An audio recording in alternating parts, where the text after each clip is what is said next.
Maseret Sukkah Daf Nun Aleph, nous commençons à la 19e ligne, Rabbi Yirmiya bar Rabba. Nous avons vu dans le Daf précédent une braïta. Est-ce qu'on peut jouer de cet instrument au Beth Amikdash, de la flûte, du Khalil, un jour de Shabbat, un jour de Yom Tov? Rabbi Yosef bar Rabbi Yehuda avait dit que la flûte peut être jouée même Shabbat, et d'après les Chachamim, même Yom Tov, on ne peut pas jouer de cet instrument. Rabbi Yosef avait expliqué que toute la marloquette entre Rabbi Yosef et Rabbi Yehuda et les Chachamim, c'est la flûte qu'on jouait au moment du Korban, au moment où on versait le vin sur le Mizbeach. Là, c'est une marloquette, est-ce qu'Ikar Shira Bekli ou Ikar Shira Bépé? Donc, est-ce qu'on devait, au moment du Korban, jouer avec un instrument ou pas? Si on doit jouer avec un instrument, ça fait partie de la Avoda, donc c'est Doché Shabbat. Si l'essentiel c'est Bépé, chanter avec la bouche, mais que on devait simplement accompagner les chansons avec un instrument, ça ce n'est pas Doché Shabbat. Mais pour Simchat Bet HaShoeva, nous avait dit Rav Yosef, tout le monde est d'accord que de jouer de la flûte Simchat Bet HaShoeva, puisque c'est simplement une Simcha Yetera, un peu de joie en plus, ce n'est pas Doché Shabbat. Là, Rabbi Yirmiya bar Rabba va nous expliquer différemment la marloquette entre Rabbi Yosef et Rabbi Yehuda, il va nous dire le contraire. Leur marloquette, nous dit Rabbi Yirmiya bar Rabba, Beshir Shel Shoeva, c'est à propos de la flûte qu'on jouait à Simchat Bet HaShoeva, est-ce qu'on a le droit Shabbat ou pas? Rabbi Yosef et Rabbi Yehuda, ça va, Simcha Yetera Name Dochet Shabbat. Rabbi Yosef et Rabbi Yehuda dit, c'est vrai que c'était simplement une Simcha Yetera, un peu de joie en plus, mais c'est Dochet Shabbat, ça repousse Shabbat. Rabbanan, c'est vrai, Simcha Yetera ena Dochet Shabbat. Et les Chachamim pensent que pour une Simcha en plus, on n'est pas Dochet Shabbat, ça ne fait pas partie de la Avoda. Aval Beshir Shel Korban. Mais au moment où on chantait pour les korbanot, au moment du Nisochaya, il a dit Kol Avodaï, tout le monde est d'accord que c'est une Avoda Vedochet Shabbat et que c'est Dochet Shabbat, parce qu'on doit jouer avec un instrument de musique. Alors la Gemara nous dit Métivé, on rapporte une contradiction. C'est marqué Shir Shel Shoeva. Dochet Shabbat de Rabbi Yosef bar Rabbi Yehuda. Nous avons une braïta qui nous dit le Shir Shel Shoeva, c'est-à-dire la flûte, les instruments qu'on jouait au moment de Simchat Bet HaShoeva, c'est Doché Shabbat, nous dit Rabbi Yosef bar Rabbi Yehuda, et les Chachamim nous disent Af Yom Tov ena Doché, même Yom Tov ce n'est pas Doché. Donc là nous avons une braïta qui précise que la marloquette entre Rabbi Yosef bar Rabbi Yehuda et les Chachamim, c'est sur la flûte qu'on jouait à Simchat Bet HaShoeva. C'est comme ce que vient de nous dire Rabbi Yirmiya bar Rabba, et c'est une contradiction sur Rav Yosef, une question sur Rav Yosef, puisque Rav Yosef avait dit que pour Simchat Bet HaShoeva, tout le monde était d'accord que ce n'est pas Doché Shabbat. Nous voyons ici qu'il y a une marloquette. Donc Tiyufta de Rav Yosef, Tiyufta, c'est une contradiction contre Rav Yosef, puisqu'on voit que ici, d'après Rabbi Yosef et Rabbi Yehuda, Simchat Bet HaShoeva, c'est Doché Shabbat, même pour jouer de la flûte. Alors la Gemara continue et nous dit, Lema, on n'a qu'à dire que puisque c'est marqué dans cette dernière braïta que leur marloquette entre Rabbi Yosef et Rabbi Yehuda et les Chachamim c'est sur Shir Shel Shoeva, donc on n'a qu'à dire Shir Shel Shoeva ou déplié. Toute leur marloquette c'est Shir Shel Shoeva, c'est-à-dire au moment de Simchat Bet HaShoeva de jouer de cet instrument. Aval Beshir Shel Korban, mais puisque la braïta ne nous parle pas du Shir Shel Korban au moment du Korban, ça voudrait dire que Divrei Hakol Dochet Shabbat, d'après tout le monde c'est Doché Shabbat. Puisque la braïta que nous venons de voir ne nous parle que de shir de Simchat Bet HaShoeva, c'est là qu'il y a une marloquette. Donc je comprends que le shir du Korban, qui est certainement une plus grande avoda que Bet HaShoeva, là tout le monde sera d'accord que c'est Doché Shabbat. Donc si c'est ainsi, nous dit la Gemara, nous avons une deuxième question contre Rav Yosef, puisque Rav Yosef nous avait dit que pour le shir du Korban, les Chachamim pensent que ce n'est pas Doché Shabbat. Et là on voit a priori, d'après tout le monde, c'est Doché Shabbat. Donc, les Matevet Yufta de Rav Yosef Bet Tarté, on a qu'à dire c'est une marloquette sur Rav Yosef, sur ce deuxième point aussi. Un premier point, nous avons vu, c'est que Rav Yosef a dit que dans Shir de Simchat Bet HaShoeva, tout le monde est d'accord que ce n'est pas Doché Shabbat. Et là, nous avons vu que d'après Rav Yosef et Rav Yehuda, c'est Doché Shabbat. De plus, Rav Yosef nous a dit que la marloquette, c'est Beshir Shel Korban, et que d'après le Khamim, c'est pas Doché Shabbat. Là, on comprend de la Braïta que même Shir Shel Korban, c'est Doché Shabbat, puisque la Braïta ne le mentionne pas. Amar Lecha Rav Yosef nous dit, je ne peux pas me poser une deuxième question de là. C'est vrai que plier Beshir Shel Shoeva, ça c'est marqué Mefourash. Donc au moins sur ce point-là, il y a une question contre moi, mais je peux dire Wadin les Korban, qui sont aussi en marloquette à propos du Korban, du Shir chez le Korban, pas seulement le Shir Betashweva. Alors tu me poseras la question, pourquoi ils sont en marloquette juste du Shir chez Shoeva, pourquoi la Braïta ne nous parle pas du Shir chez le Korban, pour t'apprendre, pour te montrer la force de Rabbi Yosef Rabbi Yehuda, qui lui permet à faire des Shoeva Namedaché, que même de Simchat Betashweva c'est doché. Donc ici, Rabbi Yosef se défend et nous dit, c'est vrai qu'on a vu une marloquette sur Shir chez Shoeva, mais peut-être qu'il y a aussi une marloquette sur Shir de Korban. On ne peut pas tirer de conclusion, déduire de cette braïta que dans Shir chez Korban, tout le monde est d'accord que c'est doché. Mais il nous reste malgré tout une question sur Rabbi Yosef, c'est que Rabbi Yosef avait dit dans Shir Betashweva, tout le monde est d'accord que ce n'est pas doché, c'est une simcha yetera. Là nous voyons que ça fait le sujet d'une marloquette. La Gemara continue, et la Gemara va nous rappeler notre Mishnah. La Mishnah que nous avons vue au début de ce Pérec, c'est la flûte de Bet HaShoeva qui n'est pas doché ni Shabbat ni Yom Tov. Pourquoi pourquoi la Mishnah précise Zé Achalil, Zé ou Achalil, c'est cette flûte, comme si la Braïta vient exclure et vient dire qu'il y a une autre flûte qui parfois est doché Shabbat et Yom Tov. Alors la Gemara nous dit Zé ou des no doché, aval des korban doché, donc on comprend que la flûte qu'on joue au moment du korban c'est doché. Donc notre Mishnah vient nous dire Khalil de Simchat Betashweva, ce n'est pas doché Shabbat et Yom Tov, mais la Mishnah nous laisse sous-entendre que une autre flûte, celle qu'on joue au moment du Korban, c'est doché Shabbat et Yom Tov. Et qui est l'auteur de cette Mishnah? Ça ne peut pas être Rabbi Yosef Rabbi Yehuda, puisque Rabbi Yosef Rabbi Yehuda permet de jouer de la flûte Simchat Betashweva, même Shabbat. Donc ça ne peut être que les Chachamim. Et puisque c'est précisé Zéo Achalil, ça voudrait dire que pour la flûte, non pas de Bet HaShoeva, mais du Korban, les Chachamim pensent que c'est Doché Shabbat. Donc là, nous avons une question contre Rabbi Yosef. C'est ce que la Gemara nous dit, Mané. C'est Rabbi Yosef Rabbi Yehuda, c'est impossible, puisque Rabbi Yosef Rabbi Yehuda a marché chez Shoeva Name Doché, comme nous venons de voir dans la Braïta, que d'après lui, chez Shoeva, c'est Doché Shabbat. Et là, donc tu es obligé d'expliquer la Mishnah Rabbanan. Et puisque la Mishnah précise, c'est le Khalid de Bet HaShoeva qui n'est pas doché, ça veut dire que le Khalid du Korban c'est doché, donc Tiyufta, de Rav Yosef Betarte Tiyufta. Donc nous avons effectivement une question, une contradiction sur Rav Yosef sur 2 points. Rav Yosef a été complètement refuté. Rav Yosef a voulu dire que leur marloquette c'est Béchir chez le Korban, mais Béchir chez le Shoeva, tout le monde est d'accord que ce n'est pas doché, on voit le contraire. Béchir chez le Shoeva, c'est là qu'il y a une marloquette, mais Béchir chez le Korban, tout le monde est d'accord que c'est doché. Donc c'est, comme nous l'avait enseigné ici Rabbi Yirmiyah bar Abba, donc on garde l'avis de Rabbi Yirmiyah bar Abba. Maintenant revenons à la marloquette que nous avons vue plus haut.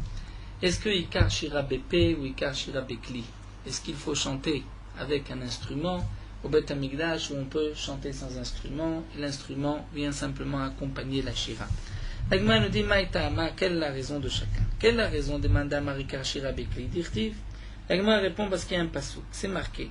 Vayomer Chizkiyahu, le roi de Yehuda, a dit Le'alot haola le'amizbeach, de monter la hola sur le mizbeach, ou be'et echel la hola, et au moment où ils ont commencé à monter la hola sur le mizbeach, brûlé echel shir Hashem, ont commencé la chanson d'Hashem, ve'achat sotzerot, ve'al yedeh kele David melech Israël, et avec les instruments de David Melech Israël. Donc on voit que les kelim de David sont aussi appelés Shir Hashem, puisque c'est marqué à commencer Shir Hashem avec Kelé David Melech Israël, les instruments de David Melech Israël.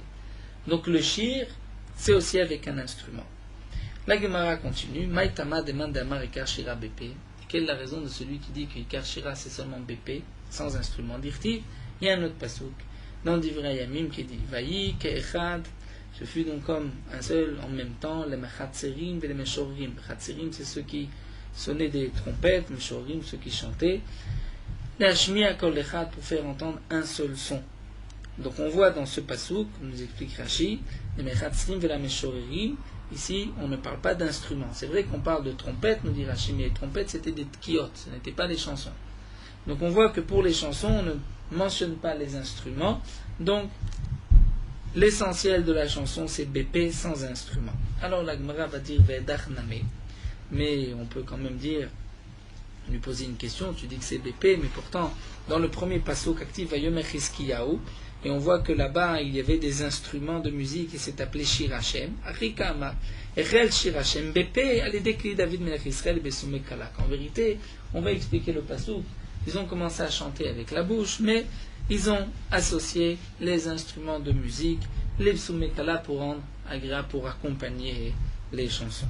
Vedach Name, alors la Gemara revient, et celui qui nous a rapporté le premier passouk et qui lui a expliqué que le shir se fait aussi avec des instruments, pourtant c'est marqué Vaïk Echad Mechatzrim le Meshorim, mais on ne parle pas, on ne mentionne pas d'instruments, on ne parle que de ceux qui chantent. Rikama Meshorim Dumian Mechatzrim. Lui va expliquer le passouk, ceux qui chantent, c'est marqué juste à côté des trompettes, la même manière que les trompettes c'est avec un instrument, Martzim Bikli, Af Meshorim Bikli. Donc ceux qui chantaient c'était aussi avec des kelim. Donc là nous avons terminé cette soubia de shir. Est-ce que ça se fait avec d'un instrument ou sans instrument? C'est une marloquette entre les Tanaïm. Et la Mishnah nous dit Mish Lora'a Simchat Bet HaShoeva Lora Simcha Miyamav. Celui qui n'a pas vu Simchat Bet HaShoeva n'a pas vu de joie de sa vie. Bemotzaï Yom Tov Arishon, à la sortie du premier jour de Yom Tov Shel Chag de Sukkot, Yerdou l'Ezrat Nashim, il descendait de la Ezrat Israël, comme nous l'avons vu dans Masechet Yoma. Le Bet Hamikdash, la Ezrat Nashim, était plus basse que la Ezrat Israël. Il y avait des marches pour arriver à la Ezrat Israël. Ensuite de la Ezrat Israël, il y avait encore d'autres marches. Et au bout de la Zara, il y avait encore des marches pour monter sur le Echal. Lorsqu'on parle du Duchan, c'est-à-dire que les Kohanim faisaient Birkat Kohanim, c'était sur le Duchan qui se trouvait proche du Echal, c'est-à-dire les marches proches du Echal. Les Lévim qui chantaient, c'était sur les marches qui donnaient vers la Ezrat Nashim. Donc ici, on sortait, on descendait vers la Ezrat Nashim, Metaklim Sham Tikkun Gadol, et on arrangeait, on faisait un grand Tikkun, quelque chose de grand, d'important, nous verrons par la suite dans la Gemara, c'est qu'on préparait un endroit pour les femmes, en haut une Ezrat Nashim, bien que cet endroit était appelé Ezrat Nashim, ce n'est pas parce que c'était les femmes qui se trouvaient à cet endroit-là. C'est Ezrat Nashim parce que les femmes pouvaient, jusqu'à cet endroit, les femmes pouvaient rentrer dans le Bet Hamikdash. Mais au moment de Simchat Bet HaShoeva, on allait faire vraiment un étage au Bet Hamikdash où les femmes se trouvaient en haut au moment de cette joie. Menorot Shel Zahav Ayusham, il y avait des menorot, candélabres en or, Verba Sefalim Shel Zahav, et 4 récipients en or, Berachem, à leur tête en haut, pour mettre de l'huile et des mèches. Verba Sulamot Lekol Echad Vechad, il y avait 4 échelles pour chaque candélabre, c'est-à-dire pour chaque luminaire. Verba Yiladim Pirkeuna, et 4 enfants, des jeunes Kohanim. Ubidem Kadim Shel Mea Vesrim Loug, ils avaient dans leurs mains des cruches de 120 lougs d'huile, Shen Matin, Chol Sefel Sefel. Ils mettaient cette huile dans chaque récipient. Umibelehem Echnese Kohanim, et des habits, des caleçons des Kohanim qui étaient usés, Umehem Yenehem, et de leur ceinture, Mehem Ayou Mafkim, ils déchiraient de ces habits, et ils fabriquaient des mèches, Umehem Ayou Madlikim, et c'est avec ces mèches de ces habits qu'on allumait cette lumière dans le Bet Hamikdash. Pour Simchat Bet HaShoeva, Velo haya chatzer b'Yerushalayim shena meira, il n'y avait pas de cour dans Yerushalayim qui n'était pas éclairé, mais hors Bet HaShoeva, de la lumière de Bet HaShoeva, puisque Rachid nous répète, la menorah était haute de 50 amot et le Harabait lui-même était plus haut que Yerushalayim, donc le Bet Hamikdash dominait Yerushalayim, et toutes ces lumières, ces flammes qui se trouvaient donc à une telle hauteur, éclairaient tout Yerushalayim, et toutes les cours étaient éclairées ces nuits-là. Chassidim Banche Maaseh, les gens pieux et les gens Banche Maaseh qui avaient des actions, des mitzvot, Hayu Meragdim Bifnehem, dansaient devant eux, Be'avukot, Shel Or, avec des torches de feu. Rachid nous dit il jetait, il jonglait avec des torches. Rachid nous dit certains prenaient 4 torches, d'autres 8 torches. Chez Beyedem qui étaient dans leurs mains, donc ils jonglaient avec des torches. Vomrim lifneem, et ils disaient devant divrei shirot vetush pachot, des paroles de chansons, de louanges. והלוויים בכינורות ובנבלים, במצלתיים, בחצוצרות ובכלי בלא מספר. Et les Lévi'im jouaient avec des violons, des harpes, des cymbales, des trompettes, une sorte d'instruments, bele mispar, sans compte, sans limite. Al-Chamesh Esre Ma'alot, sur les 15 marches à Yordot qui descendaient Mezrat Israël, Ezrat Nashim, de la Ezrat Israël à la Ezrat Nashim, Keneged Chamesh Esre Ma'alot Shebeteilim, qui correspondent aux 15 Shir Ma'alot, donc qui sont marqués dans le Sefer Teilim. Shaleem Levim Omdim Beklishir, sur ces marches, les Lévim étaient debout et jouaient de ces instruments de musique, Omrim Shira, et ils disaient des chansons, ils chantaient. Et Rashi nous précise, donc comme nous l'avons dit, que le Duran, ça c'était le Duran pour Simchat Bet HaShoeva des Lévim. Mais le Duran des Kohanim ou même des Lévi'im, des Rashi, au moment où ils jouaient de ces instruments, au moment du Korban, ça c'était plutôt à côté du Mizbeach. Ve'amdu shene Kohanim Beshar Ha'elyon, il y avait 2 Kohanim qui étaient debout, Beshar Ha'elyon dans la porte du haut, chez Yored Mizrat Israël Ezrat Nashim, qui descendait de la Ezrat Israël à Ezrat Nashim. Shne Chatzotzrot Bidem, ils avaient 2 trompettes dans leurs mains. Kara Gever Tiku Veru Vetiku. Lorsque le Gever, c'est-à-dire, bien, voilà, même Marloquette, est-ce que c'est le coq ou le responsable, proclamé, donc de là Tosfot nous dit, on voit que c'était presque jusqu'au lever du matin, passé toute la nuit à Simchat Bet HaShoeva. À ce moment-là, Tiku Veru Vetiku, il sonnait du chauffard, une Kia, une Troa, une Kia. Et Giou les Maala à Sirit, lorsqu'ils arrivaient à la 10e marche, ils descendaient donc là pour sortir, pour aller puiser de l'eau. Tiku Veru Vetiku, ils sonnaient encore une fois. Là, nous allons suivre la Girsa du Gaon de Vilna. Et Giou, lorsqu'ils arrivaient, les Karka Azara, donc on va lire seulement, non pas Giou la Azara, ensuite Giou les Karka, mais lorsqu'ils arrivaient donc sur le sol de la Azara, là encore, Tiku Veru Vetiku, ils sonnaient Tkia, Troa, Tkia. Ayut Tokim Volchim, ensuite, les Kohanim continuent de sonner des trompettes, Hachemagim Eshar Yutzim Mizrach, jusqu'au moment où ils arrivaient, ceux qui allaient puiser, à la porte qui sort Mim Mizrach à l'est, c'est-à-dire à l'entrée du Bet Hamikdash, puisque le Bet Hamikdash, et l'entrée était à l'est, et le Kodesh HaKodashim se trouvait le plus à l'ouest. Et Giou Leshar Yutzim Mizrach, lorsqu'ils sont arrivés à cette porte, qui sortaient vers l'est, à Froupenem, Mizrach et Mara, ils ont tourné, donc ils tournaient leur face de l'est vers l'ouest, et ils se retrouvaient maintenant face au Echal, face au Kodesh HaKodashim, vers Amrou, ils disaient, Avotenu Shayu Bamakom Azeh, nos ancêtres qui étaient à cet endroit-là, eux au contraire, Achorem et la Echal, ont donné dos au Echal, Upnem Kedma, et ils étaient face à l'est, au soleil, Mishtachavim Kedma la Shemesh, et ils se prosternaient devant le soleil, il faisait Avodazara au soleil, mais nous, à nous, les Yaéné, nous, nos yeux sont tournés vers Akadosh Baruch Hu, au contraire, on donne dos au soleil, on se tourne vers Akadosh Baruch Hu. Rabbi Yuda Omer, Ayushonim, Vomrim, Anu, les Yav, les Yaéné, nous, Rabbi Yuda dit, il disait un double langage, à nous, nous sommes pour Hachem, et c'est pour Hachem que, vers Hachem, que nos yeux sont tournés. Tanou Rabbanan, nous allons expliquer toute cette Mishnah, là nous avons beaucoup de Agadot, on peut terminer la Masechet. Tanou Rabbanan, Mishlora, Simchat Bet HaShoeva, Nagman nous dit, celui qui n'a pas vu la fête, cette joie de Bet HaShoeva au moment où il puisait, Lo Simchat Bet HaShoeva, Lo Ra Simcha Miyamav, il n'a pas vu de joie de sa vie. Mishlora Yerushalayim Betifarta, celui qui n'avait pas vu Yerushalayim dans sa splendeur, Lo Ra Krach Nechmad Meolam, il n'a pas vu une belle ville, une ville agréable de sa vie, jamais. Mishlora Bet HaMikdash Bebinyano, celui qui n'a pas vu le Bet HaMikdash dans sa construction, c'est le Bet HaMikdash construit, présent, Lora Binyan Mefor Meolam, il n'a pas vu une belle construction, un bel édifice de sa vie. Maï demande la Gemara, mais de quel binyan il s'agit? De quel Beth Amikdash? Est-ce que c'est le premier de Shlomo HaMelech, celui de Nehemia ben Chachlia, lorsqu'il a reconstruit le deuxième Beth Amikdash, ou lorsque Hordus a arrangé, a reconstruit le deuxième Beth Amikdash?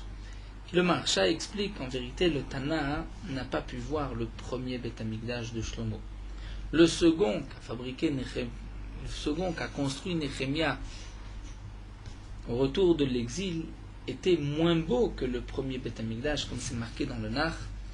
Donc c'est pour cela que la Gemara va expliquer, ça ne peut être que le binyan de Hordus qui a détruit et reconstruit le deuxième Beth Amikdash. Amar Abaye, Itemar Afrizda, Abaye dit, d'après certains c'est Afrizda, Zé binyan Hordus, c'est le binyan de Hérode. Bema Ebeneye, comment l'a-t-il construit? Amar Ava, Be'avne Shisha, Umir Mera, avec des pierres de Shisha. Rashi nous dit, c'est du marbre qui est coloré, ni blanc ni noir, mais qui est un peu jaune-vert, ou mirmera est du marbre blanc. Kadamré, d'après une autre version, Be'avne Shisha Kochala, c'est du marbre, des pierres, des plaques de marbre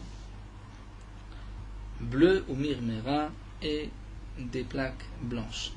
Afik Safa, Ve'ayil Safa. Rashi nous explique, il n'a pas mis une rangée de pierres sur une autre rangée, mais il a décalé les rangées de pierres, qui est ri afin de les kabel sida, pour que le sid, c'est-à-dire pour que la chaux puisse pénétrer, puisse tenir sur les pierres. Savar les mishayen bedeava, il pensait le recouvrir d'or. Amroulé Rabbanan Chamim lui ont dit, Shafke, laisse le mur de cette manière d'Achi Shapirfe, c'est mieux encore des mitrasé Kaduta de Yama, puisque de loin c'est comme si on voit les vagues de la mer, puisque Rachid nous explique, étant donné que les pierres étaient différentes, donc de loin les yeux, lorsqu'on suivait du regard les pierres, on avait l'impression d'avoir devant nous des vagues. Tanya Rabbi Yehuda Omer, Rabbi Yehuda nous dit, Michel Ora diflioston shel Alexandra shel Mitzrayim, l'ora bechvodam shel Israël. Celui qui n'a pas vu la grandeur des princes, Rashi traduit ce mot diofloston, c'est que Dio c'est deux, Flo c'est des princes, et stone c'est comme stav, c'est-à-dire comme des estrades, comme il y avait dans ces palais que nous allons voir. Donc celui qui n'a pas vu ce Diflioston, l'endroit où étaient assis les princes, les grands d'Alexandrie en Égypte, l'Ora Bechvodan chez l'Israël, il n'a pas vu l'honneur qu'on a pu faire au Béné Israël, la richesse, la grandeur des Béné Israël. Amrou, on a dit, c'était Kemin Besil Kegdola, c'était comme des grands palais, Haïta, donc il y avait là-bas dans ces Alexandrie, Setav Lifnim Mistav.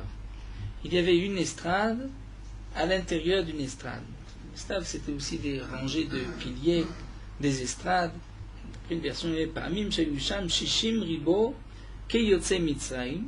Parfois, il y avait 600 000 personnes comme ceux qui sont sortis d'Égypte, et d'après certains, qui flament le double de ceux qui sont sortis en Égypte. Vayuba Ain Aleph Katadraot Shel Zahav, il y avait 71 chaises en or. Keneged Ain Aleph Shel Sanedre Gdola, comme les 71 sages Zekenim, Keneged Shivim Vechad Zekenim, du grand Sanhedrin. Kol Achat Vachat, chacune de ces chaises, Ena Pruta Mesrim Vachat Ribo, n'était pas moins de 21 fois 10 000, donc 210 000, Kikare Zahav, morceaux Kikar d'or, et le gain de Vina enlève Ribo, donc de 21 kikars d'or. Et dans ces grands palais, où Bima Shel Etz Be'emtsaïta, il y avait une petite estrade, une bima, comme nous avons aujourd'hui au milieu de la synagogue, Be'emtsaïta au milieu, le Chazan Akneset Omed Alea, et le Chazan, c'est-à-dire le Shamash, le responsable, était debout dessus. Vasudarim Beyado, il avait des foulards dans sa main. Vekevan Shegia Lanot Amen, lorsque le Shaliach Tzibour terminait une bracha, et qu'on devait répondre Amen, étant donné qu'il y avait tellement de monde dans cette synagogue, dans ce palais, on ne pouvait pas entendre le Shalir Tzibour terminer la bracha, et donc, Halam Meniv Besudar Vechol Ha'am Olim Amen. Lui, le responsable, levait le foulard, et tout le monde savait qu'il fallait maintenant répondre Amen. Et comme explique le Mefarshim, bien sûr, il savait à quel bracha il répondait, parce que si on ne sait pas sur quel bracha on répond, on ne doit pas répondre Amen, parce qu'on n'a pas entendu la bracha, on ne sait pas quel bracha, on entend juste quelqu'un dire Amen, on ne répond pas, c'est Amen Yetoma. Mais si on sait à quel bracha on entend quelqu'un répondre Amen, et on sait à quel bracha il répond, on sait que quelqu'un a fait une bracha, on sait quel bracha, là on peut répondre Amen. Velo ayu yoshvim me'uravim, et ils n'étaient pas assis dans ces synagogues, dans cet endroit mélangé, et là, Zehavim bifnatzman, ceux qui travaillaient l'or étaient ensemble, Vexafim bifnatzman, ceux qui travaillaient l'argent, ceux qui affinaient l'argent étaient ensemble, Nefachim bifnatzman, les forgerons pour le faire, eux étaient ensemble, les Tarsim bifnatzman, mais ceux qui s'occupaient du bronze étaient ensemble, les gardim bifnasmam, ceux qui étaient les orgim, les tisseurs étaient ensemble. Donc Shani Nichnas Sham, lorsqu'il y avait un pauvre qui rentrait là-bas, Yamakir Be'ale Manuto, il savait chez qui se diriger. Le pauvre qui lui connaissait tel ou tel métier savait vers quel groupe se diriger. Venifne les Sham, il allait vers ce groupe. Misham Parnasato, Parnasat Anshebeto, donc on lui permettait de travailler. Il avait là de quoi se nourrir, de nourrir sa famille. Amar Abaye, mais Abaye dit Vekulhu Katlenu Alexandros Mugdan. Et tout cela, c'est Alexandre de Macédoine qui les a tués. Là, nous avons une marloquette dans les Mefarshim. Est-ce que Alexandre de Macédoine était à cette époque-là? D'après certains, c'est juste un César Alexandre. Et d'après le Gaon de Vilna, là nous avons la Girsa du Maram Miranjbourg, juste Alexandros. Et d'après le Gaon de Vilna, c'était Tachinus. Tachinus qui les a tués. Maïta Mayanshu demande à Gma, mais pourquoi tous ces juifs ont été punis, ont été tués? Mishum de Avra Aïkra, parce qu'ils ont transgressé sur ce pasouk. Le pasouk qui dit le Tosifu Nashuv Vader Hazeot, qu'on ne retournera pas en Égypte, on ne reviendra pas sur ce chemin, le chemin que les Bnei Israël ont emprunté en sortant d'Égypte. Veinu Adu Atu, et eux étaient retournés en Égypte, c'est pour cela qu'ils ont été punis. Qui ata, lorsque ce César Alexandre ou Tachinus est arrivé, Ashkachinu d'Avu Karu Besifra, il a trouvé ces juifs qui étaient en train de lire dans un sefer le pasuk qui sa Hashem Alecha Goy Merachok, Kadosh Baruch Hu va lever, va amener un peuple de loin. La suite du pasuk, c'est il va l'amener comme un aigle. Amar, et lui s'est dit Mirdea ou Gavra Baelemite Sfinata Basara Yume. Lui avait fait un voyage de 10 jours, il l'avait fait en 5 jours. Donc il s'est dit, moi je devais faire un voyage de 10 jours en bateau, et en fin de compte, d'allier Zika Vate Sfinta Bechamsha Yume. Il y a un vent qui a soufflé et qui l'a amené en 5 jours. Donc là il a compris que le pasouk faisait allusion à lui, que c'était lui le peuple qui allait frapper les Bnei Israël, Nafal Alayu Vekatlinu, il est tombé sur eux, Vekatlinu, et il les a tués. Voilà, nous allons nous arrêter ici. On reprendra Bezrat Hashem la suite, l'explication de la Mishnah avec le Tikkun Gadol qu'on faisait au moment de Simcha Bet HaShoeva dans la Ezrat Nashim.